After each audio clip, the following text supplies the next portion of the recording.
So, yeah, so we'll go ahead and I'll call the Iowa City Community School Board meeting on Tuesday, April 7th, 2020 to order. So our first item on the agenda, hang on, let me get over to the agenda, is a communications update. So, Steve, is that yeah, Kristen? it's both of us. So before we do that, I just let you know that lots transpired in the last week, and I don't know if all of you tune in on a daily basis to the governor's press conferences. She's moved those from 2:30 in the afternoon to 11 o'clock in the morning. I think that allows her to catch both the noon and the 6 o'clock or 5 and 6 o'clock news cycle.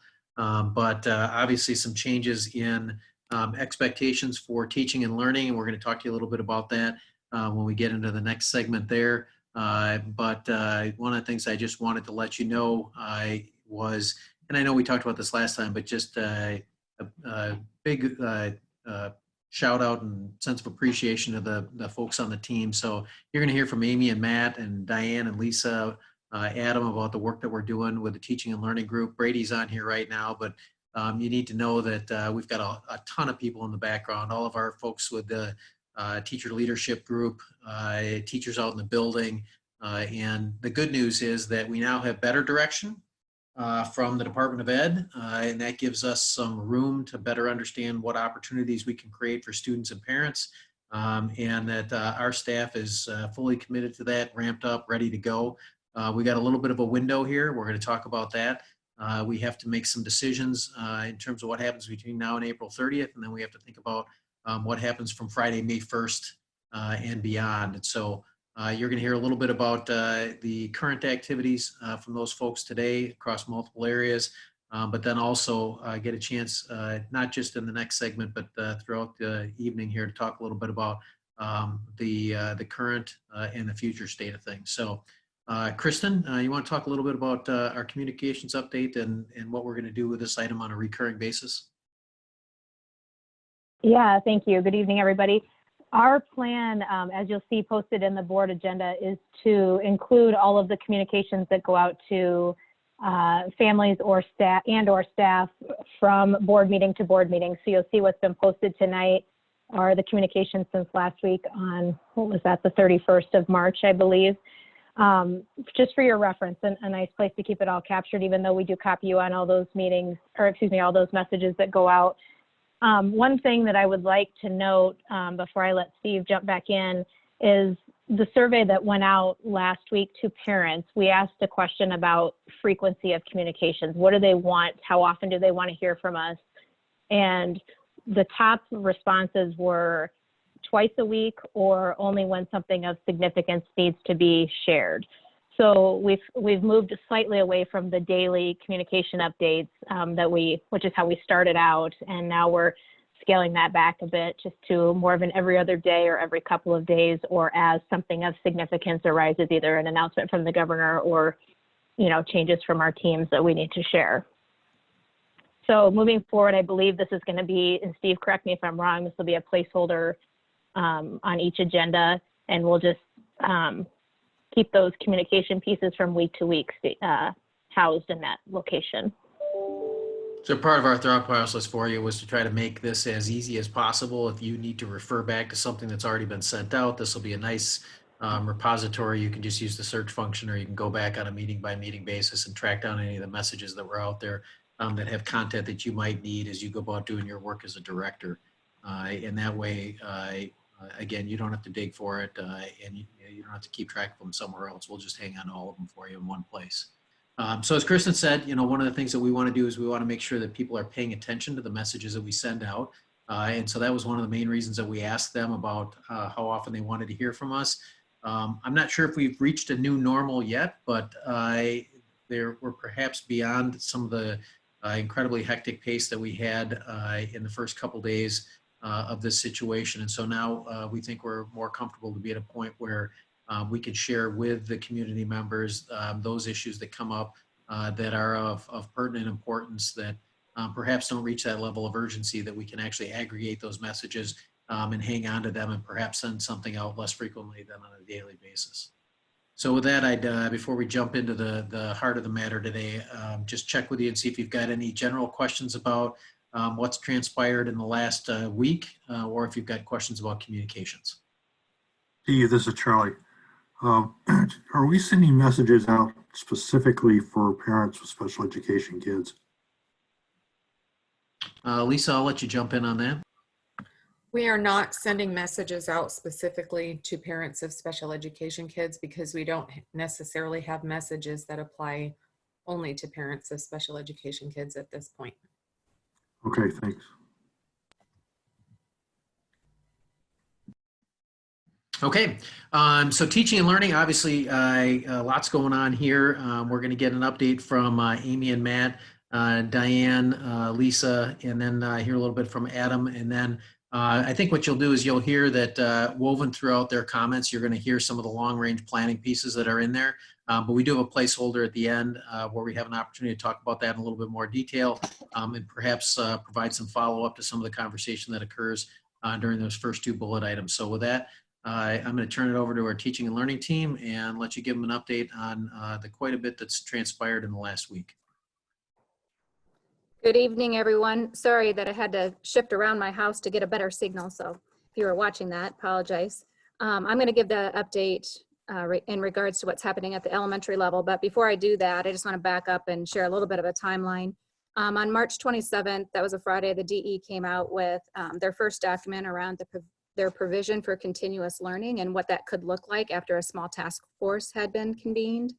To follow that, then the next Thursday is when we heard the governor's announcement about the continued school closure.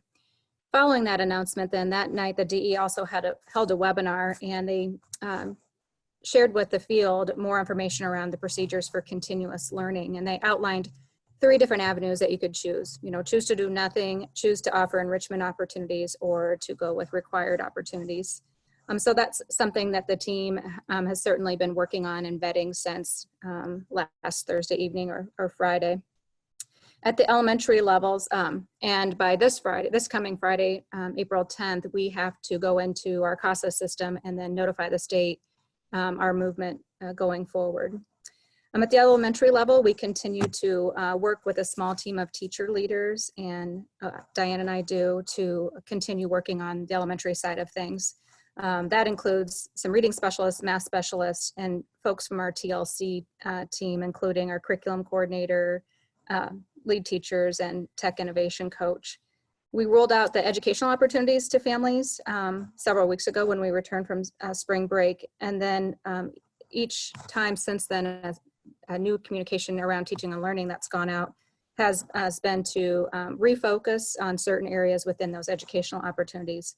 We've used our instructional coaches and elementary principals and teacher librarians to help set the stage, to help set and communicate direction back to our teachers around some expectations. And those were around 3 goal areas that I shared last week, connecting with our students and families, helping them gain access to the Clever portal, and then getting into and hopefully beginning to utilize our products of Lexia Core 5 and Dreambox, which are reading and math. Products that are adaptive and can provide some continuity of instruction. Diane, if she's going to jump on later, maybe can share a little bit of the results that we're seeing. It's pretty exciting to see the uptick in usage. As that team has continued to meet, then we continue to refine our approach and examine what we're currently doing and then what needs are arising because of those goal areas that we've set in front of everyone. We've met, that small team has met since last Friday, and then tomorrow we're going to branch out a little bit larger. We're going to bring Brady in, a couple of different administrators, and some of our instructional coaches to talk about what we think our next steps could be. And without foreshadowing too much of that, we'll unveil that Monday with the IDS principal group again and teacher librarians so that they can help set the stage. But it's basically going to help us go deeper with the goal areas that we've already established. Perhaps providing a daily schedule that parents could voluntarily decide whether they wanted to take part in. And we've got a reading challenge that our teacher librarians are working on that we hope to release by then. And then just troubleshooting those products. So as we've released these Lexia Core 5 and Dreambox to our parents, not only are some of our parents learning about them for the first time, so are some of our teaching staff. And so how do we continue to support them in that way? And that's the update for elementary.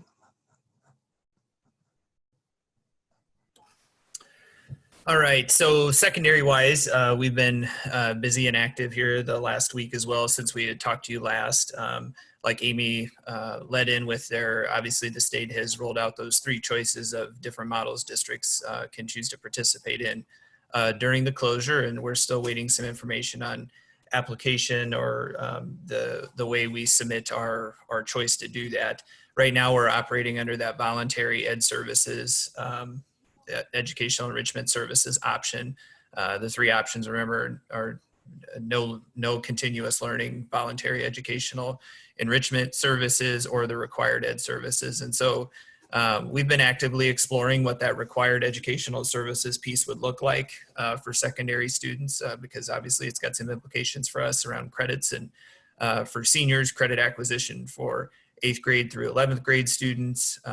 And then of course the culmination of that being, being able to graduate and move on from high school. So that's an important conversation. So we've been gathering principals and counselors together to just talk about what menu or I guess a list of potential concerns or issues we would need to account for in that type of a setting would look like. But really right now we've been operating under that voluntary ed services approach and will continue to do so while we just make sure we're planful and prepared and ready to evaluate that required approach when the time comes. So to that effect, we've continued to follow the schedule that we put out last week, the 5 different days, and trying to ask teachers to adhere to that schedule and trying to streamline some communication home to students and families about when they can expect new resources, new content, new instructional materials to come from staff members.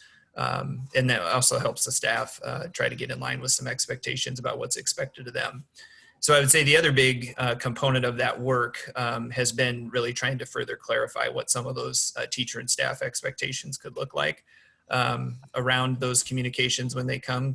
We've had kind of some variance on what different teachers have been doing. And so the group's been actively talking about trying to give some teachers a piece of guidance around that as well to help answer their questions that we see continue to come in.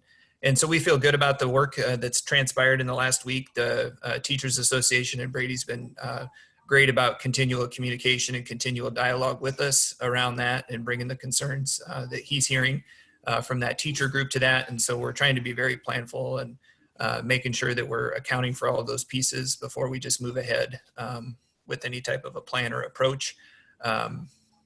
I had one other thought there. It just gave me right now. I think the other thing that Diane can probably expand on some more would be the concurrent piece. We've talked to you before about that we're continuing instruction and grades and credits around the concurrent classes because those are linked to college transcripts as well.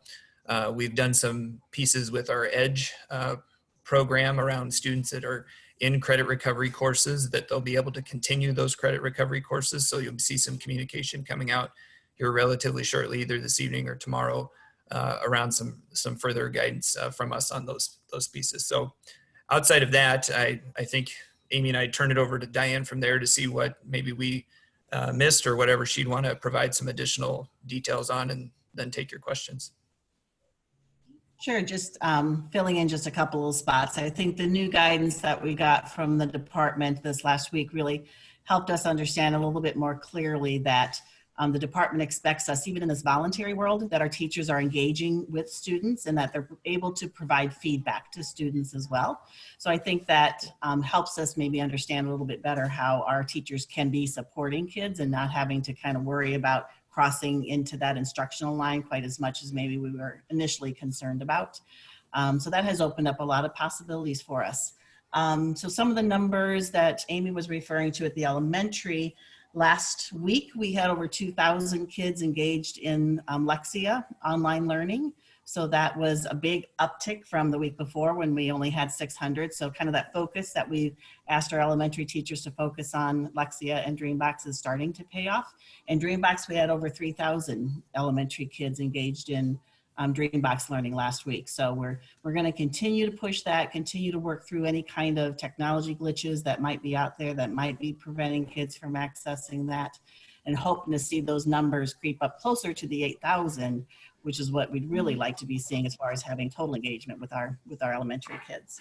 And then yes, as Matt said, that we are proceeding with the only 2 areas at the high school that we're able to offer credit right now, as we are in that voluntary opportunities mode. We're able to offer credit for credit recovery kids. So we just started that this week, starting to contact kids who are already enrolled in a credit recovery course. Those are kids who may have failed a course sometime prior to the end of second try, either second try or prior to that, they failed a course. So those kids are able to get back in and earn credit back for those failures. And then also any student who was enrolled in a college course. So the college, of course, when they interact with kids, they are only allowed to kind of visit and email with the student themselves. So we are working on communications. Initially, we had in our communication to parents, we had let them know that the college courses would be continuing, but we're finding that we still have some kids who haven't engaged in their college courses. We would have expected all of them to. So we're the college is kind of letting us know which kids aren't and letting the counselors and principals know, and then they're going out and trying to reach out to kids to find out what might be preventing a kid from continuing in their college course, because that's going to be critical for them as they are working on not only their high school credit, but the college transcript that they are starting as a high school student. Hey, Diane, can I jump in real quick? I know you said the number of people that are using like the Dreambox and whatnot is increasing, and each teacher can see that individually, I believe, for their students and their classes. But do you guys have like an overall picture of maybe areas that schools or certain classes that maybe they need to try a different way to reach out, or just to make sure that the kids are accessing that? Yeah, we do. So we're able to also see that from the district level, like what grades or what buildings are having a bit better success than other buildings. Some of that initially is correlated to which buildings were using it at a higher level initially. So, you know, kids that had been using Dreambox and Lexia in their classroom, now if they're home and they see that pop up, that's easy for them to click on and get going. They don't need much direction in that. But for some kids, this is brand new. So we know that upswing is going to be a little bit harder. And that is something that we're bringing in the principals, IDS, and teacher librarians on Monday. So we'll be sharing that data with them and then encouraging the buildings to kind of share with each other what have been some techniques or strategies that have kind of helped them increase their usage. Other questions you guys might have for us?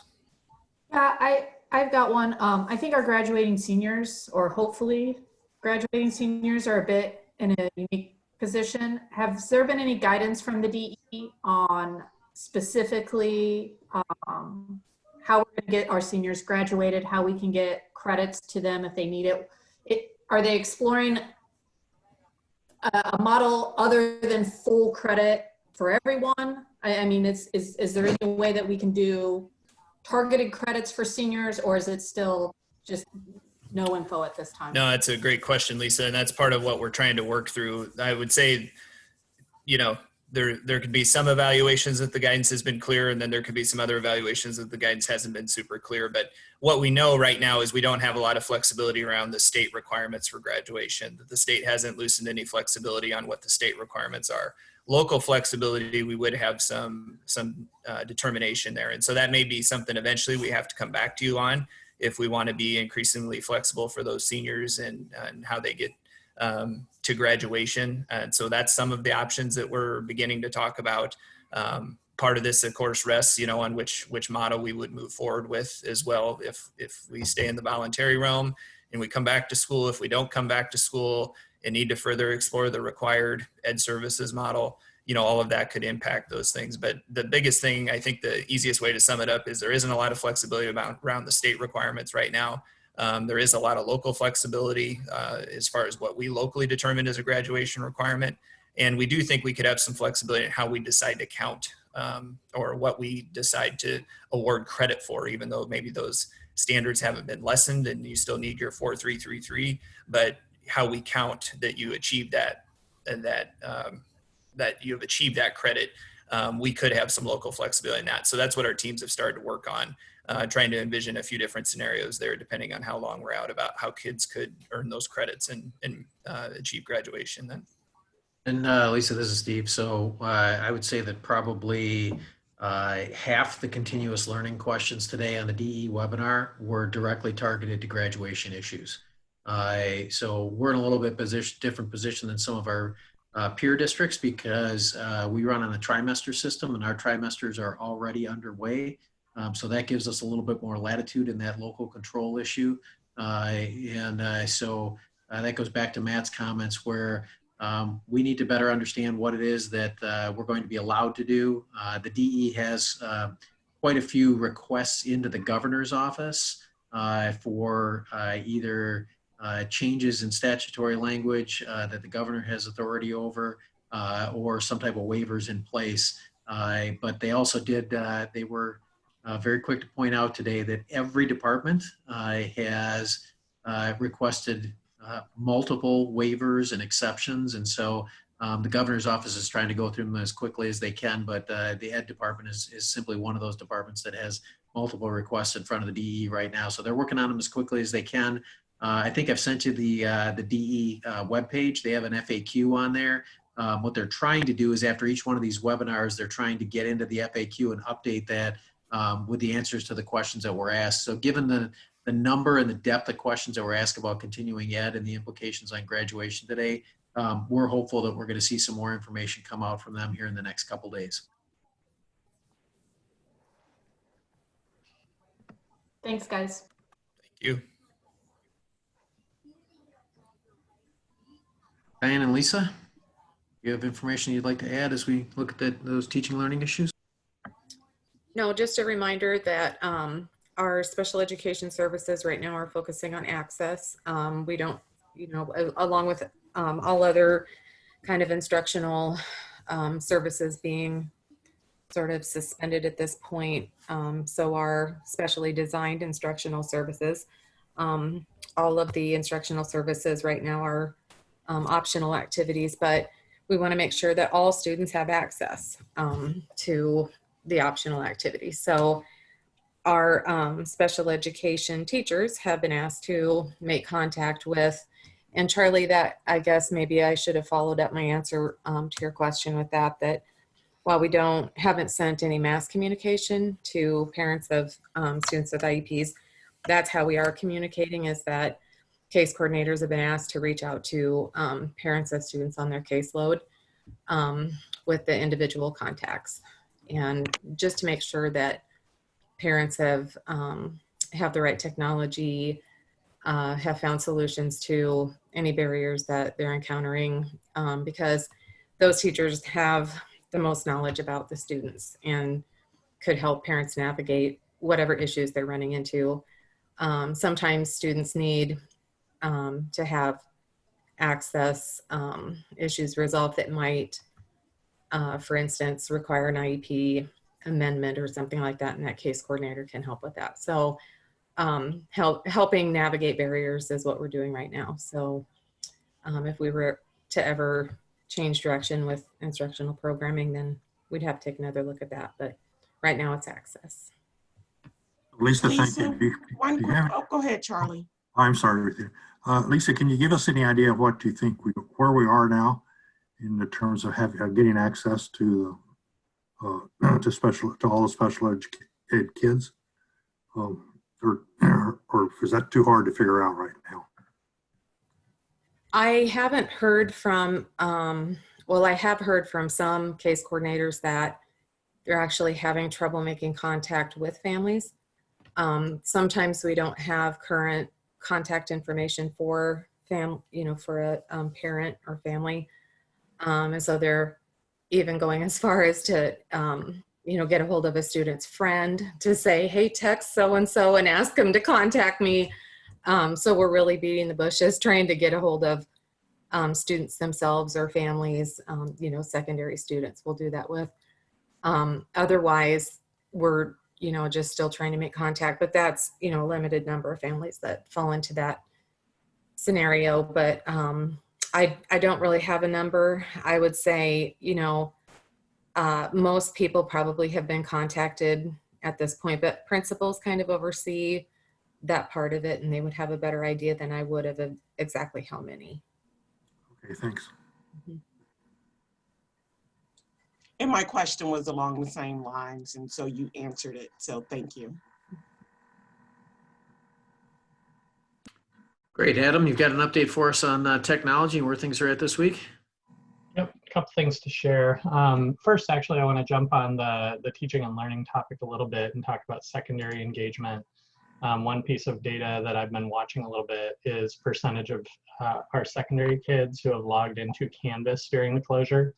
And even in our voluntary setting that we have right now, that percentage is about 76% of our students at the secondary level have logged on to Canvas since the closure began. Vast majority of those as recently as this week. So there's definitely engagement that's happening at the secondary level. In terms of provision of access, we've received about 2,150 device requests. We've fulfilled about 1,400 of those at this point, and we fulfill about 300 each day. At this point, I shared this last week, we're shipping those out. And the deliveries, we had kind of prepared for the worst on that because we know that shipping companies are having some challenges, but we've experienced that they arrive 2 days after we ship, which is good. And USPS worked with us to get shipping materials at no cost. So that's all been going really well. Shout out to USPS and to our staff for processing all those devices. We do have requests still coming in. We've received about 270 so far this week. So they are still coming and we process them as they arrive. And then we have about 200 families who submitted requests and in most cases didn't show up to pick up devices at the distribution site that was arranged. In many of those cases, we've been able to track down families, get shipping information and ship devices. But we do have about 200 families that we're still trying to reach out to get information about how we can get a device to them. So we're following up via phone, via text, via email to try to get that information. So that's something else we're working on. In terms of home internet, we have 353 requests for home internet. 343 have a carrier identified. So the remaining 10 are ones that came in late today. Big challenges that we're facing there. Biggest one is simply ISP backlog, and that's not something that's unique to Mediacom, who's the provider we're going through for most of these. You've probably heard or may have heard that all of the ISPs at this point are pretty overwhelmed with service requests. So Mediacom is processing those as they can. We keep updated with them every day, but we're not, to be honest, trying to push for too much information. We think at this point the best approach is to let them do their work and try to keep on top of getting requests to them as we receive them. We've also faced some challenges with duplicate requests and requests from families who already have internet. That's something that's come up kind of later in our list as we go through the requests that have come in more recent days. We're getting more that Mediacom reports to us are already serviced by Mediacom. So that's something, again, that we're reaching out to families on a case-by-case basis. Tech support, I mentioned this last week, but we have tech support available 7:30 a.m. to 10 p.m. Monday through Friday. We've received about 150 requests per day for tech support. Really solid use of our chat option at this point, which we actually added in January, so that turned out to be a good decision. But we've seen those requests come in via email, via phone, via chat, also through our Pearson Support Center, who's working with us to provide that service no charge to the district. So we have a lot of things going on in terms of interactions that are happening on the tech side. And then we also have scheduled on this Thursday a webinar for district staff to try to communicate some key info and answer questions that come up and maybe brought up during that webinar, so we can try to get, you know, all district staff, teachers, other staff on the same page as well. So that's kind of the overview. Any questions?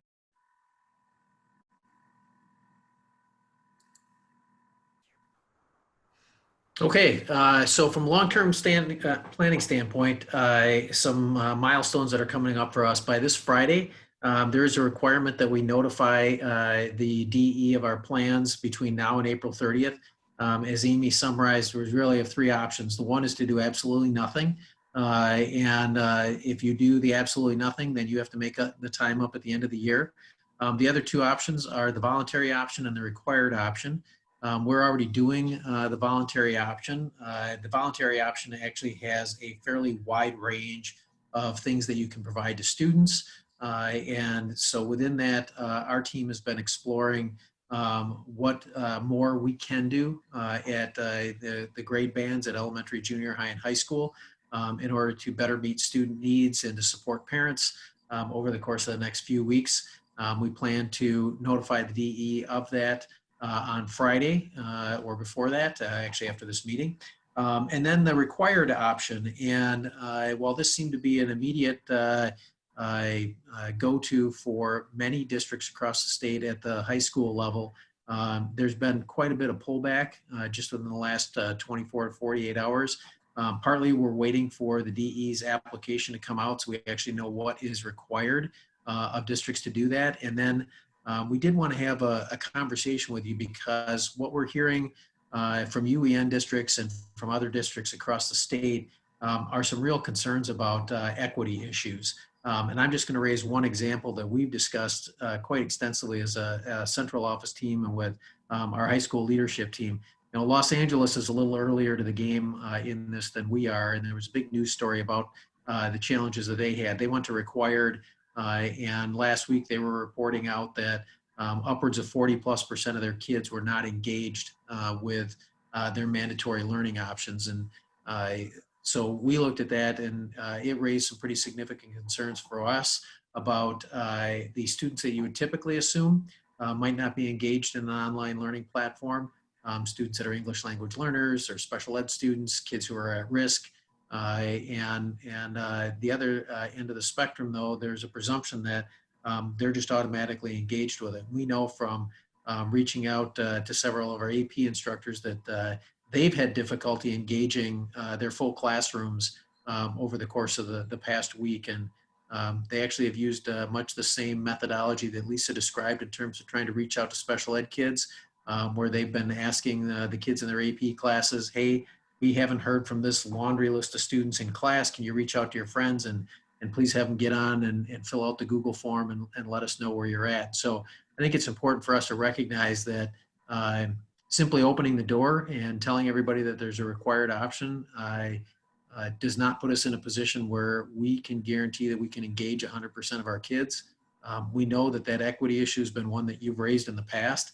And so we want to make sure that we have the opportunity to have regular dialogue with you about it as we both continue with our voluntary learning platform, but then also consider what we might look at if we are indeed going to consider a required learning platform. So maybe before I ask you what questions you have, Matt and Brady and Amy to some extent, but especially Matt and Brady at the high school level, have had some pretty extensive conversations about this. So I might ask both of them if they'd just share their thoughts about this issue before we open it up for board questions.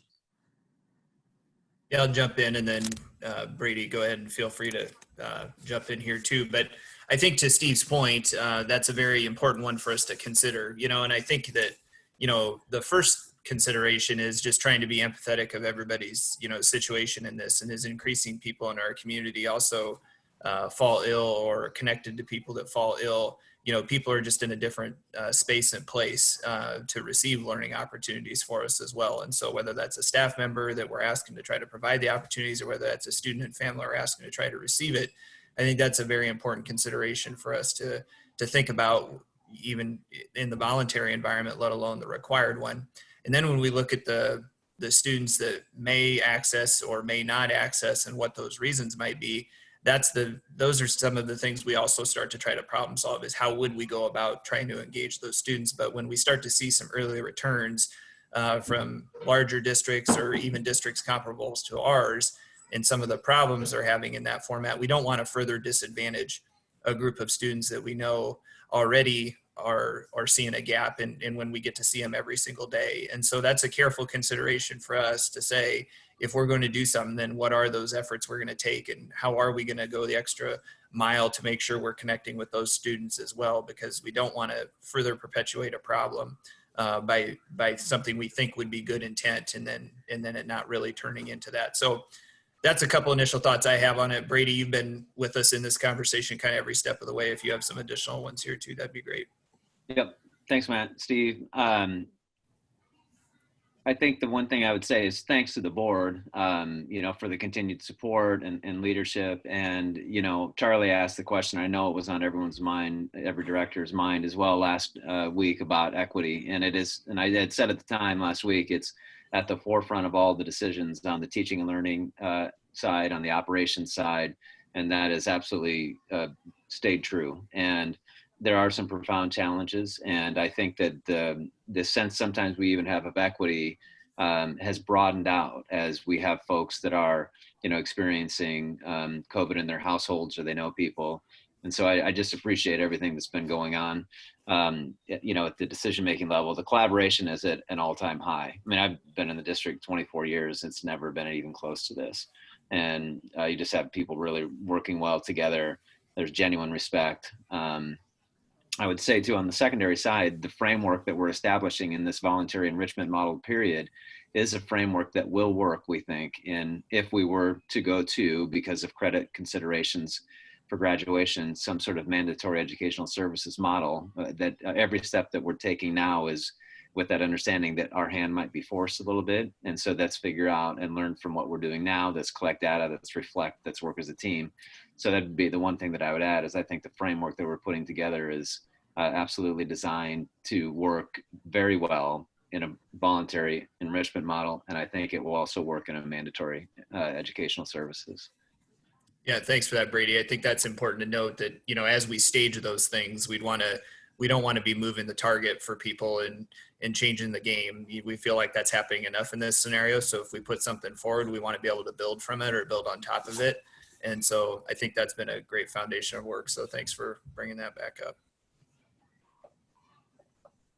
So with that, maybe if you've got questions as you think not about what happens tomorrow, Thursday or Friday, but you start looking at the end of April, what questions can we answer for you about the work that we're doing right now and what we see coming around the corner?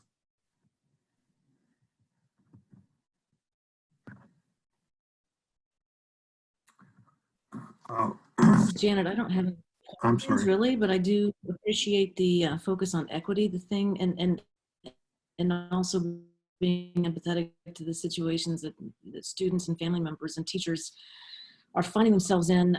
That's the one thing I worry about. A required stance is if we're requiring education and students are not able to access it, or for conditions in the home, I mean, we could see students failing classes. Am I right on that? And I mean, that feels like a really tough position to be in when there's so many unknowns. People are dealing with unprecedented circumstances, job loss, unemployment, illness potentially. And for me, that's just one of the things that makes the mandatory piece feel really hard. But I know that the district, if that's the route we go, we would do everything we possibly could to engage and provide supports and all kinds of things. But it's just all of the unknowns that make it really tough for me to see how a required stance is really fair and equitable.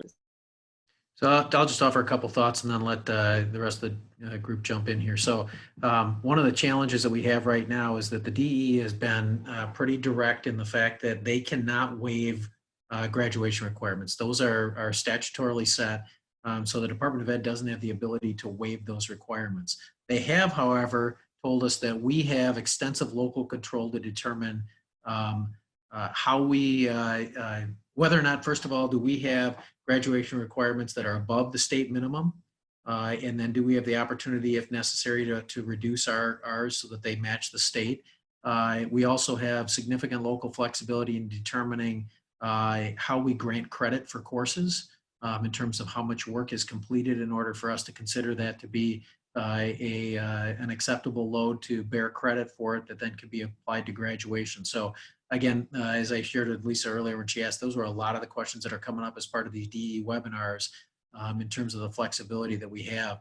And maybe one other note is we look at the difference between not just those things that are required for participation that get students to that set of required credits that the state has as part of their statutory basis, but also where do electives fit into this? And I believe you've heard from a couple of parents. I know I've heard from parents that they're very concerned that their child might be one of those that has 6, 7, 8 classes and that they struggle to maintain progress in those classes when they're in school on a daily basis, having support and connection with their teachers, their counselors, their peers, and they really worry about the students and their ability to complete those classes if they're left on their own, if you will, with only electronic support for it. And so that's some of the dialogue that we've been engaged in, and maybe I forgot to point this out earlier, but we've got a great group of people. I've been sitting in on those meetings. Matt's got a group together that includes building principals, counselors, teachers. Brady's in on that meeting. And they're really trying to look at these issues that you've just raised, Janet, that several others of you have raised already, to say, as we look at the whole child, how do we make sure that they get what they need? We're focused on ensuring that our seniors graduate. How do they get what they need in terms of ensuring that our freshmen through juniors are continuing to stay on course to graduate? How do we ensure that we don't lose kids? You know, that LA horror story about 40% of their kids not participating. If those students get Fs, the LA folks are hypothesizing already that their dropout rate is going to go through the roof because these kids are going to look at these Fs as being an irrecoverable blot on their education career that they're not going to be able to recover from. So we've talked about the role of pass incomplete versus pass fail. And so we're really trying to look at every option that's available to us, every avenue.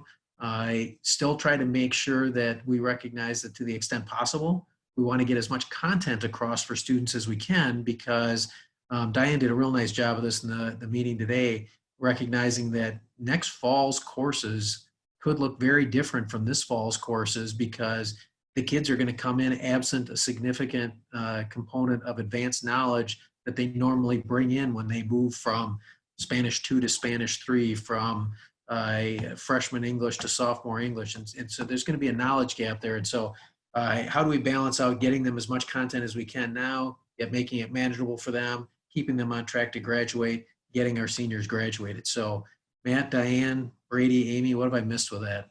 Yeah, I'd say the one thing we can say confidently and even to try to reassure people right now is failing kids won't be an option for us. I don't think that's an option that's on the table, is going to be considered.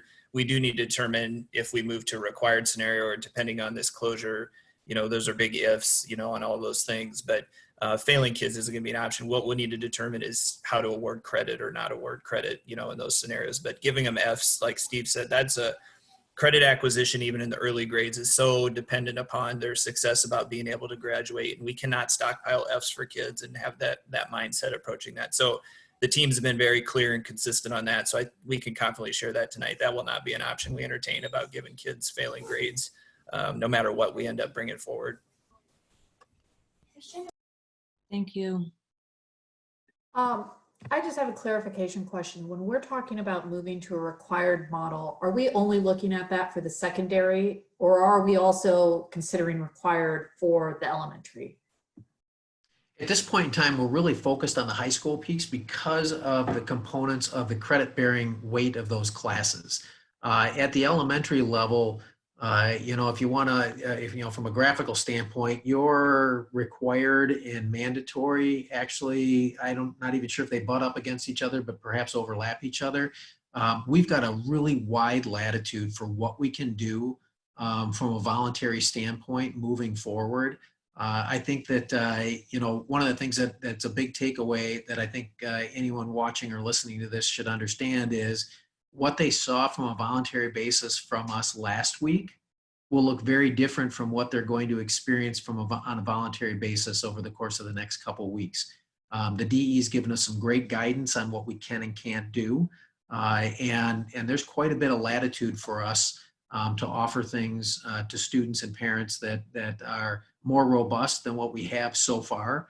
And so I think that at the elementary level, we're focused more on ensuring that there's as much content available for students as possible and resources for parents to help work with students in those areas.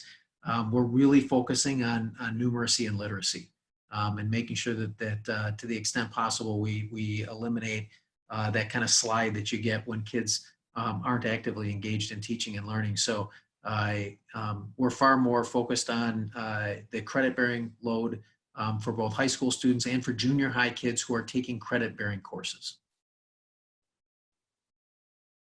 Would it be safe to say that we're going to do whatever it takes to make sure that we have all of our seniors graduate? I know that some people paying attention, that's one of the questions that we've got is whatever we're going to have to do, we're going to make sure that we get the kids that are seniors graduated this year. I think that's Absolutely. a perfect phrase, Paul. Whatever it takes. I think that's the mentality we try to approach a lot of things with, but especially in this scenario, you know, that it's a do whatever it takes attitude. And that's really the way the team's confronting this as we move forward is whatever we need to do to engage them, to get them to graduate. That's what we're going to attempt to do. One of the things that we're working on through the AEA SUPS group right now is identifying things that would be prohibitive in terms of getting seniors across the stage. You know, and there's a bunch of little things out there. I'll just give you one quick example. Certification in CPR. That's a state requirement. That's written into state statute that you have to be certified in CPR in order to graduate from high school in Iowa. Most of our kids have already taken it, but we have a handful of kids that haven't taken it yet. Good news on that one is that there's actually an online option that can be done through the AEA. And so we can make that course available to students. We also have our legislators working with the governor's office and the Department of Ed, and have actually requested that the governor consider providing a waiver for that requirement to ensure that that doesn't wind up being the last hang up that prevents a kid from walking across that stage. So Matt, can you talk a little bit more about your response to Paul's question, which certainly, I mean, I think Paul was a very good question. I think Paul asked, are we going to make sure that all the kids who are seniors this year can graduate or will graduate actually? And I think you said, I heard you say we're going to make sure that we try to work with all seniors this year to get them to graduate. It's not quite the same, not quite as positive response to that question, I guess, as I was wanting to hear. Well, sure. So Paul said we're going to do whatever it takes. And I think I tried to echo the sentiment that is what we're going to do. We're going to do whatever it takes to try to get every kid to graduation. So obviously we don't just gift diplomas. I mean, there are still things that students need to complete and that they still need to prove competency on. But what our team always approaches that is we're going to make sure that it's not a lack of effort on anybody's part, for that situation to occur. Of course, the goal is always to get 100% of kids to graduate. And what we especially don't want to have happen is that because of this situation, there was a student that wasn't able to graduate. And so I think that's the mentality we want to approach it and say, we want to get you to graduation. We're going to do whatever it takes to get you to graduate. And like I said, I mean, Steve talked about that kind of multi-stakeholder group we have formed. I mean, those are all the things we're talking through as we move forward here into the next month. I mean, this is critical for them. We know that graduation leads to, further opportunities in that. And so that one always has great urgency around it for us, Charlie. And so especially now that we don't want this situation to get in a student's way to achieve that. Thanks, that helps. Yeah, I would just jump in on that too. In those meetings, there's definitely a very extensive consideration given to seniors outside of the other 9 through 11 students. I mean, we spend a lot of time talking through seniors. How would we do this? Counselors have already started to identify the exact needs of the senior classes at your 4 high schools, and they have a good sense of who needs an elective and who doesn't, the number of kids. And so that work started yesterday. It continued today. Cause I'm with you, Charlie and Paul and everybody, I think on the Zoom that, they're missing some major just life moments. potentially. You know, if we aren't back, you got prom, you're walking across the stage, all the emotions around that. I think I always appreciate watching seniors their senior year start to process that they're finishing up something very special and important. And there's a lot to process for them, even when they're with us. So Charlie, they're for sure. I mean, that they are the top priority for the 9-12.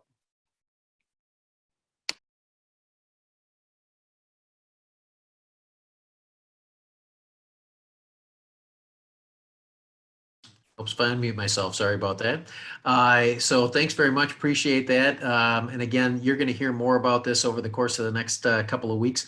The next step for us is we have to go through the DE website and let them know what we're up to. So I'm going to be telling them that at this point in time, we're continuing with our enriched voluntary opportunities through April 30th. Keep in mind, though, that the DE has set it up so that at any point in time that you want to move any grade from voluntary to mandatory, it's a very straightforward process. They've told us that when the application is out, that once we've completed it, that their goal is to try to turn those applications around in 72 hours or less. So once that's out and we have a chance to take a look at it, we'll better understand where the challenges are and where the opportunities are for us. And if we decide we're going to move in that direction, we'll be back in front of you as a board to let you know and bring you up to speed on what our expectations will be for that. Hey, Steve, after they hit the deadline, will they report out districts across the state how many are doing what? Because I hear, you look on social media and you hear people say, oh, everybody's doing mandatory, and then somebody else will say nobody's doing mandatory. So I think we're all just guessing what's happening. I'd be interested to see if they were going to report that out. Sure, and actually, I'll see if they're okay with us sharing it. But both the UEN, which is 17 districts, and then the AEA, which is 40 plus districts, have asked folks, "What are you doing?" And I can tell you that at least as of yesterday, 100% of the districts that were on there were doing voluntary K-8, and I would say about 80% of the districts on there or more were firmly in the voluntary for 9-12. The other 20% were like us, saying we're voluntary 9-12 right now, but we're way mandatory. That's really only about 20% of the districts right now. And it's for most of the reasons that we've just described. There's significant concerns. You get to rural Iowa, they've got broadband access. Many districts have not gone one-to-one yet, so they don't have technology capacity. They certainly don't have this group of folks, Diane, Amy, Matt, Adam, Lisa, the TLC team. They don't have this group of people that we have that's been working on this. And so they've just looked at it and said it's an insurmountable hurdle for them without even looking at the DE application. So I'll see if I can get permission to kick those numbers out to you from those two groups, but I know that they've got active Google sites out there where they're tracking this information. Appreciate that.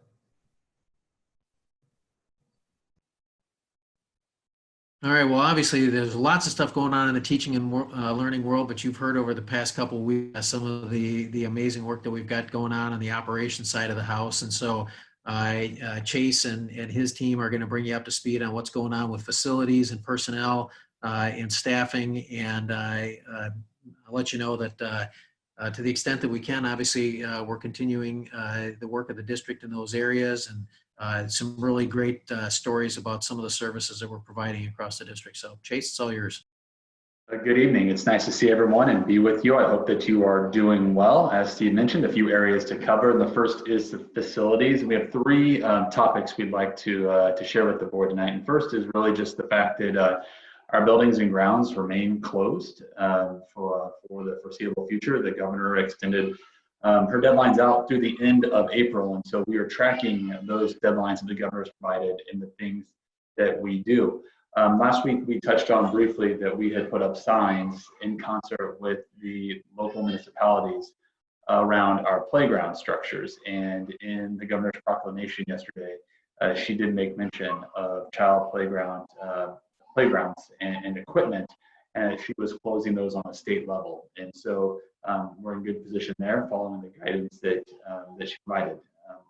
Please know, to everyone in the public that's watching, we do want to make our green spaces available for folks to run around and exercise in, but we would like people to follow the guidance that's been provided about social distancing and not gathering in more than groups of 10. And we feel like we do have a responsibility to our community to try to limit those opportunities. And so we will continue to operate under the provision that the buildings, including our outdoor spaces, are closed.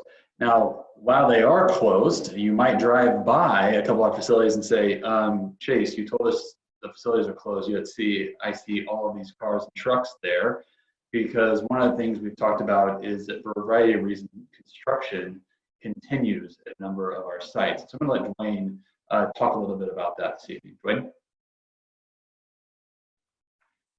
Thanks, Chase. I think there's a silver lining in every cloud, and that's been our construction because it's allowed us to move into areas that we weren't planning on doing until later this summer, especially at Kirkwood and Grantwood. And if anything, it's allowed us to get back on schedule, maybe a little bit ahead. So that's been the good thing.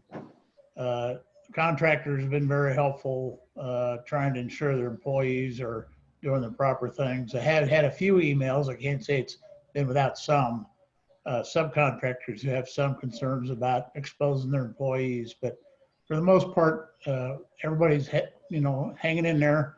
We're getting Northwest, Lemmy, and Shimmick cranked up to start here in the next week or so, and Gardner's moving along. So the projects themselves are moving very well. West High, it's been almost a godsend there too, not having students. Not that I know there's a downside, but the plus side of that is that we're able to keep ahead of our construction. So I'd answer any questions you might have. Just a quick question on the, not necessarily the playground, but some of the ground surfaces. So when I drove home today, I drove by City High and noticed there was an orange snow fence up. Has that been something that you guys are putting up around to discourage use in some of those areas, or what's that?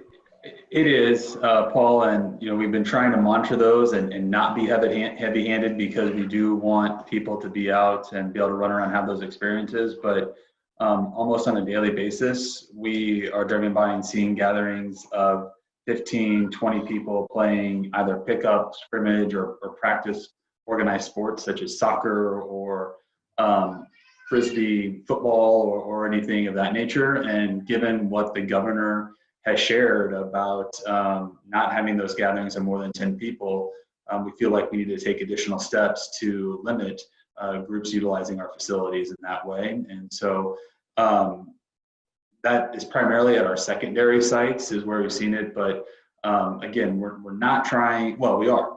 We're trying to limit the public from using facilities in that way, but there are still ability to get on the track at City High if you want to walk as an individual. We're just, we don't want to encourage people to have 5-on-5, 10-on-10 competitions on our sites right now.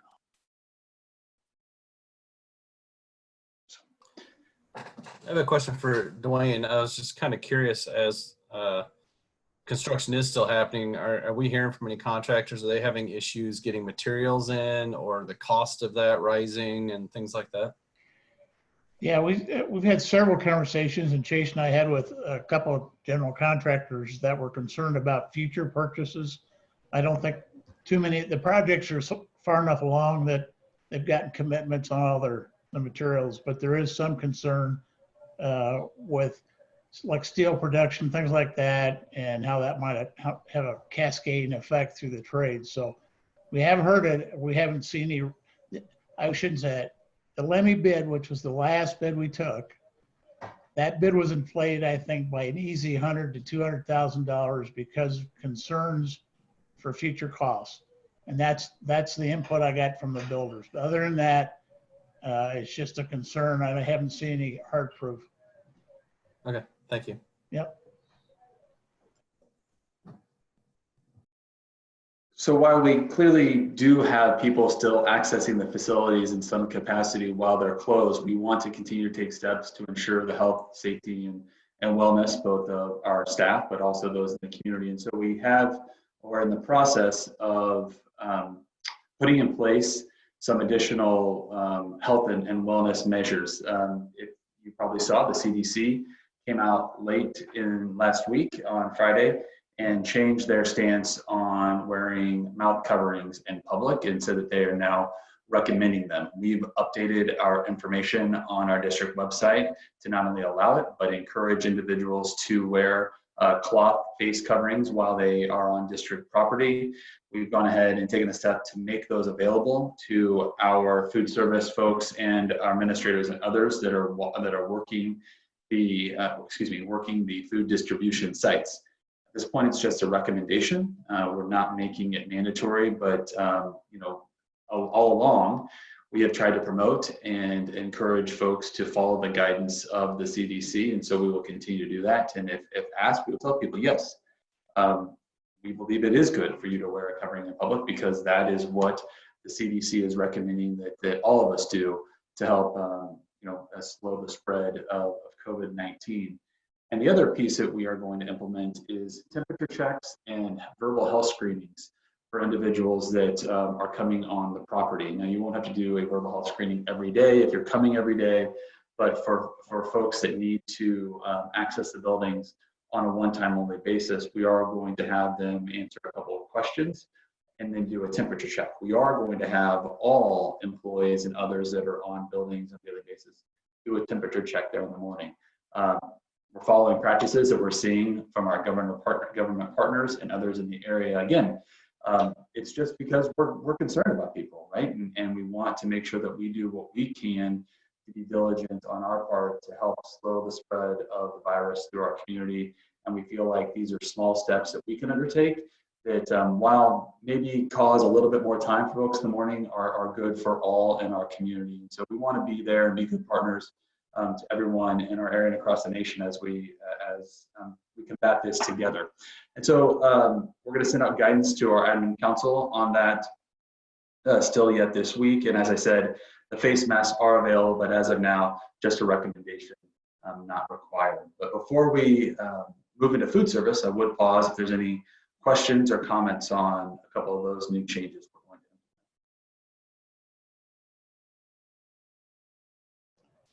do. Chase, I might add that in the next week or two, we are considering putting some of our grounds crews back out to just stay on top of the mowing, so we don't have to bale hay in August. But we will do it. We will do it very sparingly, only kind of as needed. So we will. Okay, Allison, food service. Thank you. Good evening. So we are at the front end of our third week of providing meals. The first week we saw a little over 10,000 meals, and then we had a big increase in that second week of about 70%, and we served over 17,000 meals. I think that increase is good. That's something that we worked hard to get to that point. We've been working hard to get the word out in all of our messages. I don't know if not having the requirement of students being in the car that second week probably contributed to those increases as well, I'm guessing. But then once we got the extension on the closure, we've been working to, you know, we have our menu set for the next month, trying to find our new normal with nutrition staff. I'm very proud of the nutrition staff. They've done a great job of stepping up every day. We work hard in the kitchens to practice social distancing while we prepare the food and package all those items and make sure that, you know, we're sanitizing and doing all the hand washing and all those things that we need to do throughout the day, because our goal is not only to feed all the students in the district, but to keep our staff safe as well and make sure that we are healthy when we hand out all those meals. So as we move on here, we have the masks like Chase mentioned. We will begin taking their temps at the beginning of the day. We continue to look at serving locations and what meets our needs. I think everybody's aware or saw the information that went out from the district that we are adding a mobile home park in North Liberty to our list starting on Monday, and we're going to reroute some of our current locations to make that work internally. I'm excited about that opportunity. Our numbers continue to go up for the most part. Some have been a little up and down, but I think for the most part, I'm at West every day and I see the same families accessing those meals on a daily basis. So what have I forgotten, Chase? I don't think you've forgotten anything, Allison. I just think that it can't go unsaid, just the tremendous effort that Allison's team has done. It's been nothing short of amazing, their commitment and the work that they're doing as we try to feed more and more kids. She says the numbers are increasing. I did some quick math. She told you the increases from just the first week to the second week. Already after 2 days, we've served 500 more meals compared to the first 2 days of last week. So we're seeing, we were about 3,200 after Tuesday of last week. We're already at over 3,700 this week. So we see that continue to go. We are sending that information out about adding the Holiday Mobile Home Park in North Liberty. One of the things we're trying to do is, and we've talked to the board about this, is trying to monitor the feedback that we're getting. And that's one of the pieces we've gotten, and so we want to listen to that, is that we needed to consider a second site in North Liberty. And so trying to be responsive to that to ensure that we were able to serve as many kids as we can. And I know that Monday might seem far away given that it's only Tuesday, but the communication we sent last week is we would let families know a week in advance if we were making changes. We think that lets them plan because we know that they are considering their own transportation needs as they come out, and we don't want to sow any unneeded confusion. And so we want to give people time about when we're making these changes. We're not taking any sites away, just adding that site. And so really just reiterating what Allison said, and just a huge kudos to her and her team and our administrators and everyone else that is helping us continue to feed students. Questions on our meal service? I don't have a question. I just want to really thank you and Allison and the food service people all together for the work that's being done and for adding new sites. That's really a huge difference in what kids are able to do. Thanks, Charlie. Yeah, thank you. I just wanted to kudos. Go ahead, Lisa. Athena, I went to North Central to pick up meals for my kids, and it was seamless. It was easy. Everyone was super helpful. And when I got there, amazing, tons of food, a huge variety. The kids loved them. So thank you so much. I could not be prouder of what you guys are doing. It's really wonderful. Thank you. Yeah, we worked on menus again yesterday, and we really try to make them compelling so that kids want to come eat with us and enjoy all those. Some families tell me it's like Christmas when they get their bag. They are excited to see what's in there for the day. No, and let me tell you, my preschool was so excited that she got a big kid lunch. It was, I think, the highlight. So very good. Thank you. It's That's good to hear. Yeah, I just want to echo that. I've heard from several families that they have definitely appreciated just the amount of respect that they get from the staff that's there handing out lunches, and even families who, some families thought it was only for free and reduced lunch kiddos. So having that message sent out and being shared that it's open to any child, because families were just like, yeah, because all of a sudden I have this growing child in my house eating so much. So this is just really helpful. Mm-hmm. And I just wanted to thank you, Allison, and your staff, that you guys are doing such a great service that families are just really appreciative of it. That's great to hear. I am blessed with a great team, and I will certainly pass these compliments along because I know how dedicated they are, and they really truly care about the students, and a lot of my staff miss seeing the students, and so it's a bright spot in their day that we get to continue to serve them, even though it looks a little different. Looks a lot different, but we still get to see all the kids, and that's a bright spot for us, for sure. Yeah, listen, you touched on menus, and correct me if I'm wrong, but MealViewer, does that have the correct menu on the days? Yes, thank you for bringing that up. So we need to get MealViewer updated. So one of the challenges that we've had, I think this week is pretty stable, although we had a sun butter and jelly sandwich planned for Monday, and we found out Sunday that we couldn't get that on our delivery Monday. So we have seen some challenges in terms of getting items so most every district in the state of Iowa is doing this kind of grab and go lunch. And so we're all kind of competing for some of the same products. And so we have had some shortages, but yes, our intent is to keep MealViewer updated. We met with the managers yesterday and we kind of had to modify some of the menu, and those changes will be reflected in MealViewer. And then just to follow up on that, I know just from looking at my own account, I still had Lammy on there, although my child's at Southeast. But if I go to the secondary schools, there wasn't anything listed on there. Okay, I'll check on that. So it's something to look at. Okay, thank you. I will check on that and make sure that gets changed. Okay.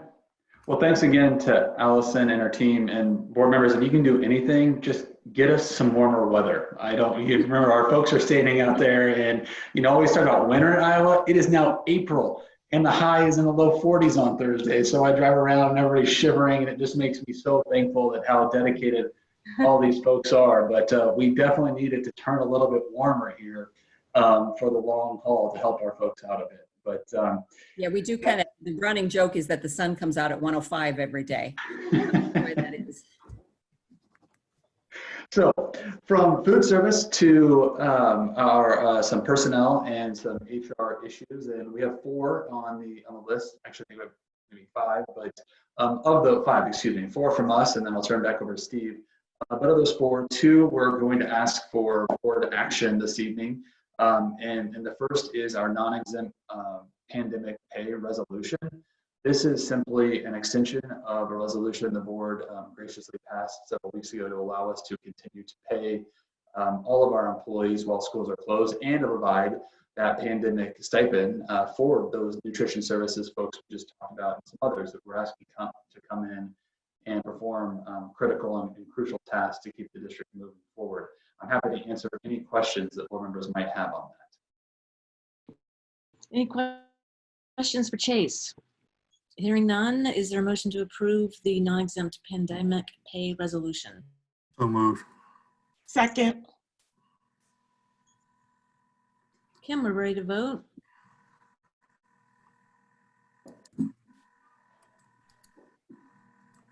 Online voting is open.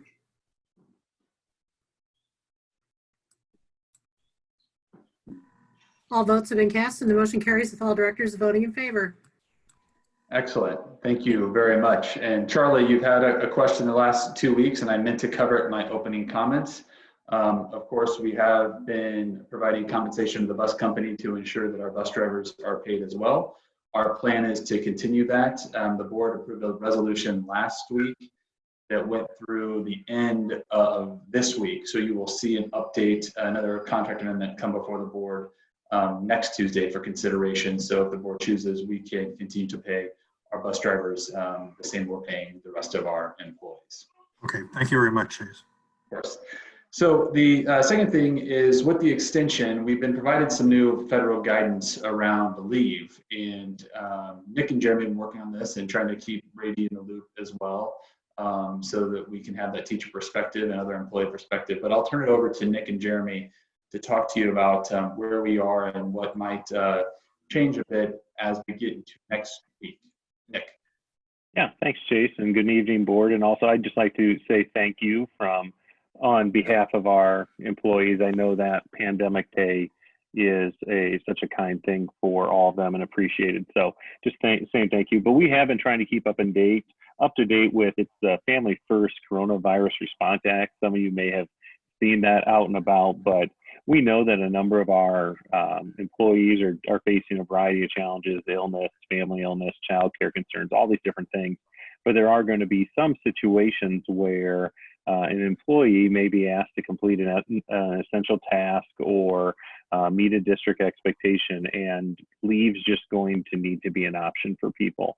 So we need to work through that. To this point, we haven't necessarily asked people to take leave, but as you know, the expectations are fluid and things change, and ultimately we just want to be able to provide the necessary supports for employees who might be having a difficult require that necessity of taking leave.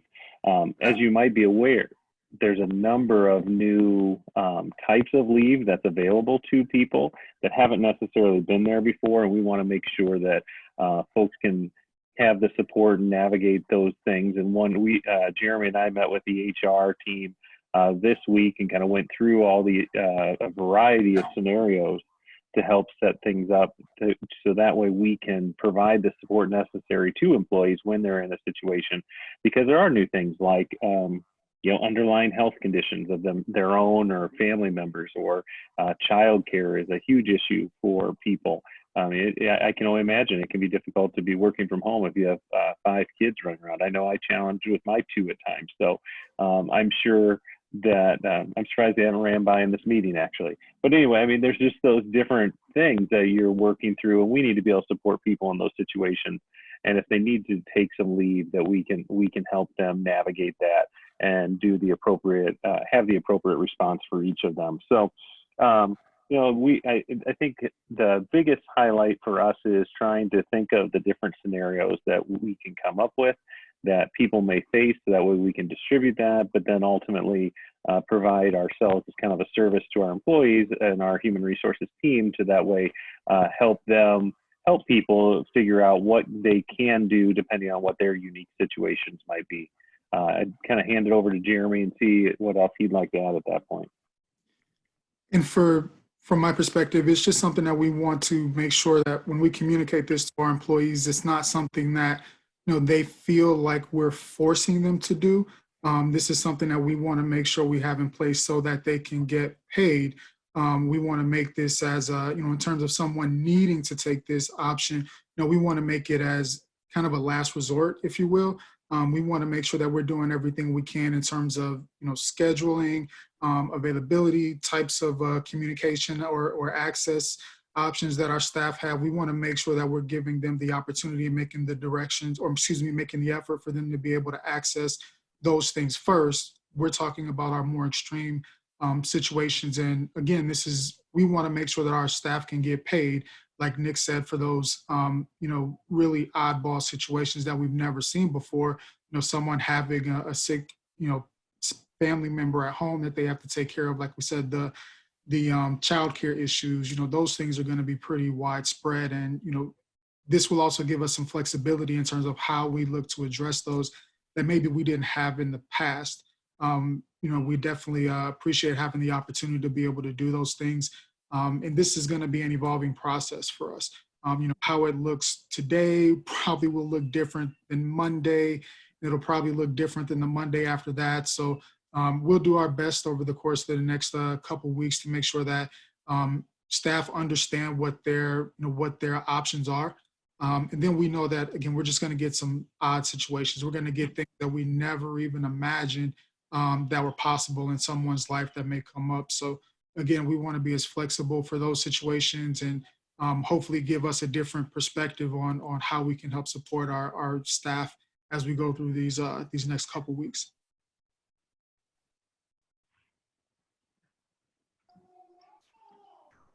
Anything else? We will. Sorry, go Shay. We'll continue to keep you all updated on that as we move along. Again, we're getting new guidance every day, and so we're trying to implement it in a way that best serves and supports our employees. And we will do our best to keep the board in the loop on those as we move forward. But I think since the beginning, our commitment has been to our staff to keep them employed, to keep them paid, and to help support them so that we can all get through this. And so we think it's incumbent on us to bring you the updates and follow the guidance that we're getting from the state and federal level, but also want to ensure that we're always looking through that lens of, okay, how do we support our folks? How do we make sure that their job is not one piece they need to worry about at this unknown time here in our country? So we'll continue to provide you updates on those pieces. Chase, it's Brady and everybody. If I could just, I echo everybody's massive thank you to the board for their support of all of our employees. That we're truly a model across the state, and just thank you so much for that. And I would say, from my perspective and working with Jeremy and Nick and Chase and the HR teams, they're instantly responsive. And so anytime I have something that comes to me, they are right on top of it. They're very flexible, compassionate, empathetic about it. So I've appreciated that collaboration, and they've put a massive amount of work into in consideration into the document. So thanks. Thanks, Brady. Appreciate that. The next piece we have is also, oh, I'm sorry. Any questions from the board? I just went on to the next. Okay. Going to turn over to Les for our next. Yeah. I'm sorry, Janet. Oh, okay. Turn it over to Les to give us a brief benefits update, and then also another piece of action that we would like the board to vote on this evening. Yes. First of all, a reminder that on April 1st, we did transition to Wellmark as our third-party administrator. That doesn't change any plan benefits, co-pays, deductibles, tiers, or anything of that nature of the plan. It's who's processing the claims behind that. That transition has went very well. We continue to have weekly meetings with our staff and with the Wellmark team just to make sure that we haven't missed anything as we move forward. The biggest thing that we have seen is a few people who did not get their new cards, and that can happen for a variety of reasons, that they may have misplaced them, discarded them in air. They may have changed addresses and not updated the system and anything of that nature, but we're working with True North, our benefits consultant, and to get those to them as quickly as possible, and we're getting those taken care of. So probably somewhere in the neighborhood of 12 to 15 that I've seen that we've dealt with there. The other one is the action item that Chase alluded to. Wellmark, on all of their fully insured plans, is mandating the waiver of the co-pays, the deductibles, and the out-of-pocket related to COVID-19 services. And they have asked their self-funded plans, such as the Iowa City Community School District plan, if we wish to adopt that. And consensus on a unanimous basis at our insurance committee last night is that we should continue to do this.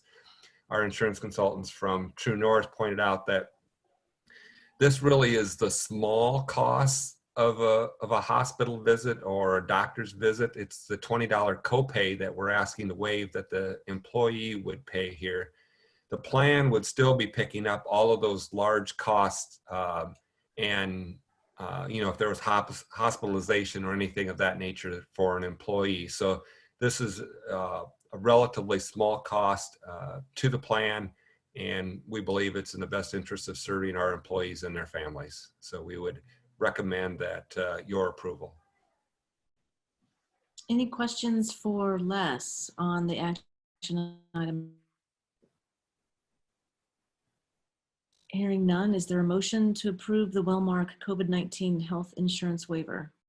So moved. Second. Thanks. We have a motion and a second. Kim, we're ready to vote. You tell me who made the motion. Either me or Ruthina. Sean. Sean, okay. I got you as the second, Ruthina. I'm sorry. Okay.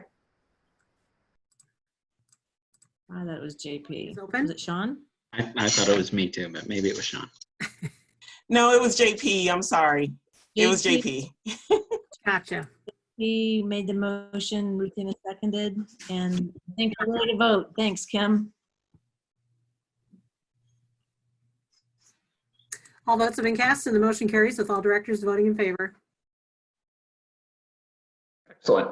Thank you. So the last item we have from an HR perspective before I turn it back over to Steve this evening is to give you an update on our online interviewing and what we're doing about virtually interviewing folks this spring, because while schools are technically closed right now, we still need to look at bringing on staff for next year. And so Nick's going to talk to you a little bit about that, and I might jump in at a couple points. Well, I know he's going to jump in at one particular point, but we'll get to that. Yeah, we're moving forward with our online applications and hiring and everything. As you know, if you aren't active in the springtime, you're going to miss out on some great talent that's out there that we want to make sure that we're adding on to our team. And so on a daily basis, the special ed team and ELL team seem like they're adding some folks that we're getting going into programs. And I know a number of our secondary buildings have positions posted, and we continue to post and hire for some of those, which we're also excited about. From an elementary perspective, we are going to be doing some centralized hiring, where we're going to just bring a group of principals together and kind of hire some folks to be looking at hopefully part of just our team, and then placing them later on as needs go on. So we're excited about that as well.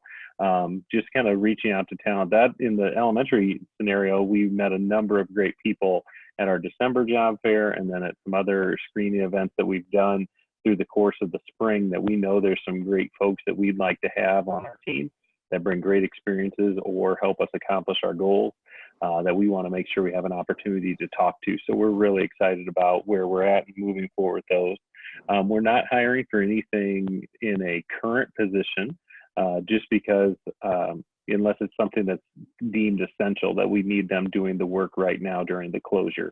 Otherwise, we're kind of hanging tight on those things. So we're not able to do the orientation, the needs we need to meet anyway. So we're hanging tight on those. The one that I know will get Chase excited is we're getting ready for some elementary principal interviews, and we had an amazing amount of applicants, really strong group of people that Amy and I had the opportunity to get to know. We're getting that kind of finalized and narrowed down, and we're going to be doing some principal interviews next week, and we're excited about the people that we're going to have the opportunity to talk to, and we're getting our team of interviewers, of teachers and parents and fellow administrators and everyone together, so that way we can try to do a large Zoom interview. It should be an interesting experience, I think, just with the size of the group, as we're actually going to be tackling 3 buildings at the same time. So it'll be an interesting perspective. But the piece that we're excited about, and shout out to Kristen and Chase for their work on this, is we're going to be using Qualtrics, which we've used for a number of our surveys and different things, but we're actually going to be using that as a way with our interview questions. So that way we're not having notes and different things out there. We're going to be doing it electronically, and there's a lot more to it, which I'll kind of hand the reins over to Chase. Know this is the one that he's really excited about.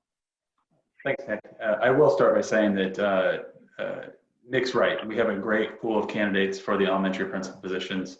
And so we are very excited about all those candidates we're bringing in next week. And so we think that we're very happy that we can move forward. And one of the reasons we're excited about this new interview tool is we've been working on it for several months. And sometimes, obstacles provide you opportunities. And we see this as one where knowing that we had to do these from a distance, it provided us a great chance to roll out this new tool that we are utilizing through Qualtrics. We believe that it provides another level of objectivity, fairness, and equity in the interview process. There will be no paper. People will kind of answer or provide information about the candidate's responses into a form that we've generated.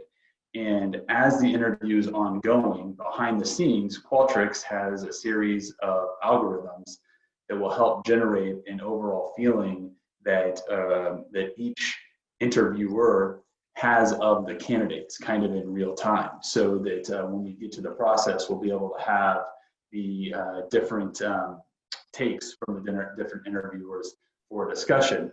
But one of the pieces we think that's really cool is that we can actually embed secondary themes into the questions, and that through an algorithm that Qualtrics has, they will pull certain responses together to give us theme information about leadership, about relationships, about approach to equity, if those are the themes that we choose to utilize. And so it provides a different dimension of how we can get a feel for how our interview team is seeing candidates. Again, we think it is something that is a step forward. We think it's a way that we can conduct interviews going forward if we can scale it up. Obviously, with so many different positions, Kristen will have a lot of work creating all those different interview platforms.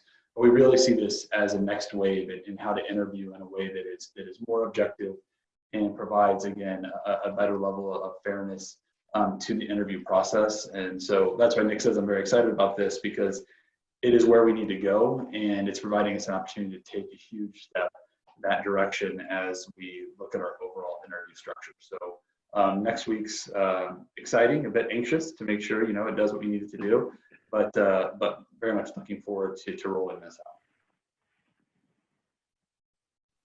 out. Chase, this is Charlie. It's very interesting. Cool, Nick and Chase. I'll just say thank you. Go ahead. I'm sorry. Oh, I'm sorry, Janet. So Chase, do you think we'll be able to get good language support for team members who may not be, who may benefit from language translation? Definitely. I mean, do you mean candidates or members of the interview team? No, members of the interview team, parents who may be, who may translation. Yeah, we can do that. We would want to have a little bit of time to work with Kristen and the tool to make sure we can do that. But as Amy and Nick look to select these teams, we do want to make sure that we can provide opportunity for diversity on our interview panels as well. And so, yes, I believe that we can provide those needed supports for individuals who would be part of those teams. Nick, I saw you click on. You want to add something on that? Well, I would just say, Charlie, I don't think at this point in time we have a language barrier for any of our interview kind of people participating in the interviews, but it is a very diverse group of parents that we invited in. We worked with each building principal to help us identify kind of some parents that represented different groups and different parts of their population. So that way we can have them involved in the process. And we've had a nice return. Actually, we probably have too many people who would like to be involved that we're going to have to kind of narrow our field a little bit between staff and parents. A lot of people love being on Zoom meetings right now, so they want to be available and help out. Good. Thank you very much. Yep. Can you speak to the pool itself? Like, how diverse is it? How many women applicants? How many men applicants? How many people of color? Especially any people of color internally, if you can speak to that. We probably can't give you the internal versus external breakdown, Ruthina, just because as they're still candidates, we wouldn't want to unintentionally identify anyone. But you know, that's something that if it came to having a personnel session, we could go over that more. But I think Nick can, if Nick, if you have it, give the overall demographics of the pool. I can't. One thing I'm a little hesitant. Just we haven't told our finalists that they're finalists yet. So to tell you exactly what our final might be a little. Yep. I'm a little nervous. So since we have a meeting next Tuesday, is that something that you guys can bring to the meeting Absolutely. next week and share Absolutely. that? Yep. Okay. And I thank get some you better so numbers much on the whole group. Yeah. Thank you so much for working so hard to get this organized. I think that's great. It sounds like you guys are doing a really good job to make sure you take every possible concern into account to make this as flexible for as many people to participate. Thank you. And I can say that we do have a diverse group of candidates coming in for the interviews. I think that's fair to say at this point in time without identifying anything, just so there's an awareness there. A lot of different experiences for us. If there's no other question, that's it for us. And Steve, I'll turn it back over to you. Thanks, Chase. So there was a request from the board table for just an update on where things are at with Lucas. I'd hope to have a written report from Ann Malloy out of Kansas City for you, but that was not submitted in time for our board meeting tonight. I have been conferring with Attorney Holland, who's been in direct contact with her, and his update from her is that she was able to complete quite a few on-the-ground interviews while she was here. Her hope is to do some follow-up via Zoom with folks in this intervening period so that she doesn't have to come back in a sense and restart the entire process. So her last conversation with Attorney Holland was on getting that process moving. And she did indicate to him that she would put together a summary memo to let you know where she's at as of right now. Like I said, we had not received that prior to the board meeting tonight. So what I will do is as soon as that comes in, I will just simply forward that to you so you have that. And as soon as I have a timeline from her about how and when she plans to re-engage, I will definitely bring you up to speed on that.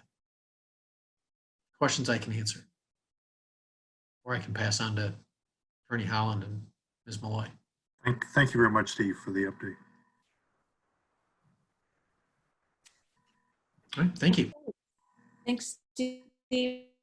Thanks, folks. The updates are just really greatly appreciated. A lot of good information, a lot of really, really hard work by so many people, and just want to express deep, deep appreciation for how we're keeping our district going, and your leadership and resilience and care. Just want to say thank you again for everything that the administrative team is up to and keeping us going.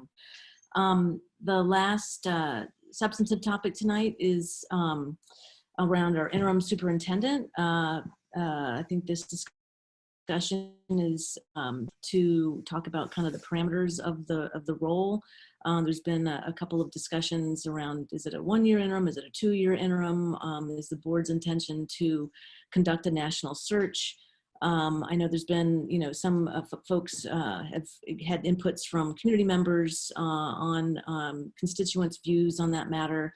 I'm guessing that each of us probably has a point of view, and I think maybe this is, we could just kind of start and kind of get our ideas out on the table and see how we're landing and have a dialogue if we've got areas that we need to reach agreement on. So is there someone who'd like to start? Just as a preliminary, I'd like to really give my personal appreciation to everyone here who participated in the interview process. Everyone on the staff who was interested or is interested in the interim position. And one of the things that I came away with in talking with all of you is a real appreciation and admiration for how you are working together as a very cohesive, put together team, and my aspiration is that going through the process of designating an interim superintendent and eventually another superintendent is that we can help you to maintain the cohesiveness and working together attitude you have now. So I really appreciate everything that you've done in terms of helping us to understand where we are administratively in the district.